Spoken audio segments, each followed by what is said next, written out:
ధన్యవాదాలమ్మా.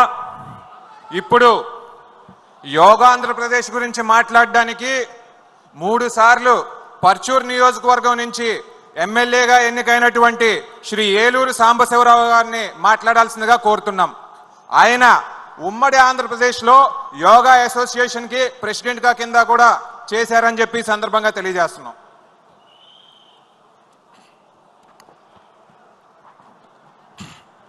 అందరికీ నమస్కారం. మన పసుపు సైనికుల పెద్ద పండగ మహానాడు కార్యక్రమానికి విచ్చేసిన తెలుగుదేశం పార్టీ కుటుంబ సభ్యులందరికీ పేరు పేరున నా హృదయపూర్వక నమస్కారాలు.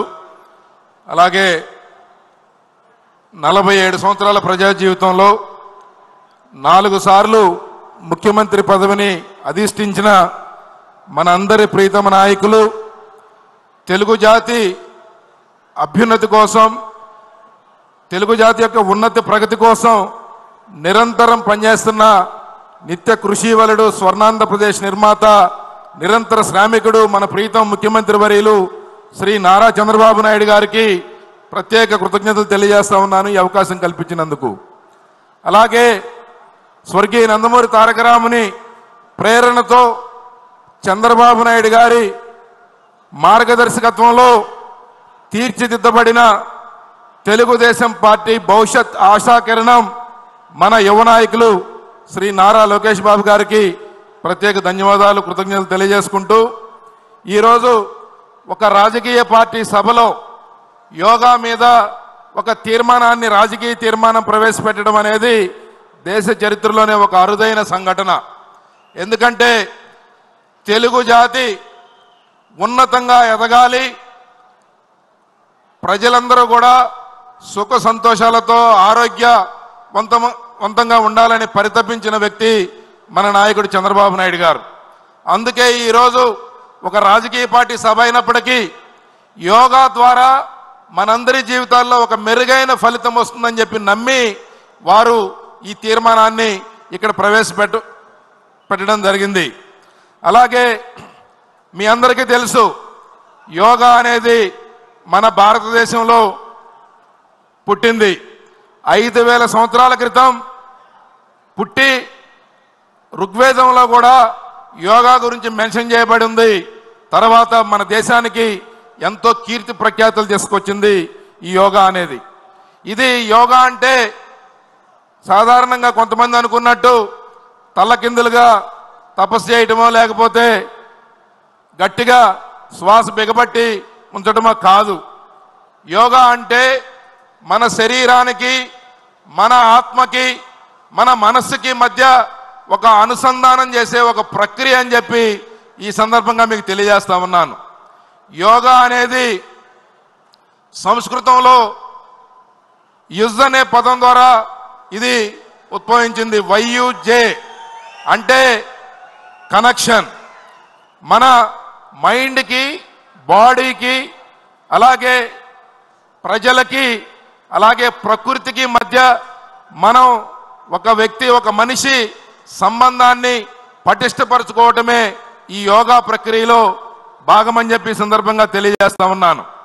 2014లో మన ప్రీతం ప్రధానమంత్రి గారు ఐక్యరాజ్య సమితిలో ఈ యొక్క యోగా డే నిర్వహించాలి, ఇంటర్నేషనల్ యోగా డేగా జూన్ 21న నిర్వహించాలని చెప్పి ఒక ప్రపోజల్ పెడితే ప్రపంచ దేశాలందరూ కూడా ఆ రోజు భారతదేశం పెట్టిన ప్రపోజల్ని యాక్సెప్ట్ చేసి జూన్ 21ని ఇంటర్నేషనల్ యోగా డేగా దాన్ని పాటిస్తూ ఉన్నాం. ఎందుకు ఆ రోజు పెట్టారంటే ఈ ఉత్తర ధ్రువం నుంచి చూసినప్పుడు ఎక్కువ పగటి కాలం ఎక్కువగా ఉండే రోజు సంవత్సరంలో 2 రోజులు ఉంటే అది జూన్ 21న పగలు ఎక్కువగా ఉండే రోజుగా గుర్తింపు ఉంది. కాబట్టి ఆ రోజుని యోగా డేగా పెట్టారు. ఇది రేపు మన ముఖ్యమంత్రి వర్యులు చంద్రబాబు నాయుడు గారి మీద ఉన్న అపారమైన నమ్మకంతో ప్రధానమంత్రి గారు ఈ ఇంటర్నేషనల్ యోగా డేని విశాఖపట్నంలో నిర్వహించడానికి నిర్ణయం తీసుకున్నారు. చంద్రబాబు నాయుడు గారు ఒక స్ఫూర్తి రగిల్చే విధంగా వారు ఆ రోజు జూన్ 21వ తారీఖున గిన్నెస్ బుక్ ఆఫ్ వరల్డ్ రికార్డులో నిలిచిపోయే విధంగా 5 లక్షల మంది సమక్షంలో ఎట్ ఏ స్ట్రెచ్ 5 లక్షల మంది యోగాని ప్రాక్టీస్ చేస్తూ, అలాగే రాష్ట్ర వ్యాప్తంగా 2 కోట్ల మంది ఆ యోగాని ప్రాక్టీస్ చేసే విధంగా ఒక ప్రణాళికబద్ధంగా దాన్ని తీసుకెళ్తా ఉన్నారు. ఎందుకంటే ఇది ఒక వ్యక్తికి సంబంధించిన అంశం కాదు. యోగా అనేది ఒక ప్రజా ఉద్యమం లాగా ముందుకెళ్తేనే మనం బాగుంటుంది. తెలుగు జాతి ఉజ్వలంగా ఎదగాలి అంటే, ఒక శక్తివంతమైన తెలుగు జాతిగా మారాలి అంటే, ఒక చైతన్యవంతమైన, ఒక మంచి ధైర్యవంతమైన జాతిగా నిలవాలి అంటే యోగా ఉపయోగపడుతుందని చెప్పి నమ్మిన వ్యక్తి మన నాయకులు శ్రీ నారా చంద్రబాబు నాయుడు గారు. అలాగే దీని మీద దాదాపు ప్రభుత్వం కూడా 20-30 యోగాంధ్రప్రదేశ్ అని చెప్పి ఒక టార్గెట్ పెట్టుకొని 10,000కు పైగా ప్రభుత్వ పాఠశాలల్లో యోగాని బోధించే విధంగా చర్యలు తీసుకు, 1000కి పైగా ప్రైమరీ హెల్త్ సెంటర్లో యోగా కేంద్రాలు ఏర్పాటు చేయాలనే తలంపుతో మన ప్రభుత్వం ఉంది. అలాగే 1,00,000 మంది యోగాని నేర్పే శిక్షకులుగా వారికి ట్రైనింగ్ ఇచ్చి వారిని తీర్చిదిద్దాలనే ఒక ప్రణాళికబద్ధంగా మనం ముందుకెళ్తా ఉన్నాం. అలాగే ప్రతి ఉదయం కూడా మనం అందరం కూడా సూర్య నమస్కారాలు చేసుకున్నట్లయితే ఈరోజు ఆ రోజంతా కూడా ఒక శక్తివంతంగా ఉంటుంది. అలాగే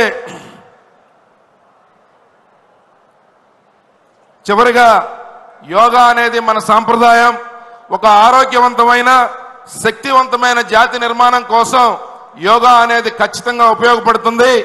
కాబట్టి దీన్ని ప్రతి ఒక్కరు కూడా అడాప్ట్ చేసుకోవాలని చెప్పి మీ అందరినీ కోరుకుంటూ, ఈరోజు మనం చూస్తూ ఉన్నాం చంద్రబాబు నాయుడు గారు ఏ సభలోనైనా సరే, ఏ మీటింగ్లోనైనా సరే, చాలామంది వయసులో ఉన్న కుర్రాళ్ళు కూడా కాసేపు అటు ఇటు తిరుగుతారు, లేకపోతే ఒక దగ్గర కుదురుగా ఉండే పరిస్థితి ఉండదు. కానీ 7-10 వయసులో కూడా నిర్మలమైన మనసుతో చేసే పని మీద ఏకాగ్రతతో చంద్రబాబు నాయుడు గారు మనసు మీద, వారి శరీరం మీద వారికి ఉన్న పట్టు మనం వారిని చూసినప్పుడు తెలుస్తూ ఉంది. ఒక వైబ్రేషన్ వస్తూ ఉంటుంది. వారితో మాట్లాడినా, వారితో సంభాషించినా, ప్రయాణించినా వారిని చూస్తేనే ఒక ప్రేరణ కలుగుతూ ఉంటుంది. దానికి ప్రధానమైన కారణం కూడా వారి నిశ్చలమైన మనసుతో, ఒక స్పష్టతతో ఆలోచన చేయడంతో పాటు వారు యోగాని కూడా అడాప్ట్ చేస్తూ ఉన్నారు. కాబట్టి వారికి ఆ శక్తి వచ్చిందని చెప్పి నేను ప్రగాఢంగా నమ్ముతాను. కాబట్టి ఈ సందర్భంగా ఒక రాజకీయ సభలో ఈ యొక్క యోగా తీర్మానాన్ని ప్రవేశపెట్టే అవకాశం కల్పించినందుకు వారికి ప్రత్యేక ధన్యవాదాలు, కృతజ్ఞతలు తెలియజేసుకుంటూ ముగిస్తున్నాను. Thank you.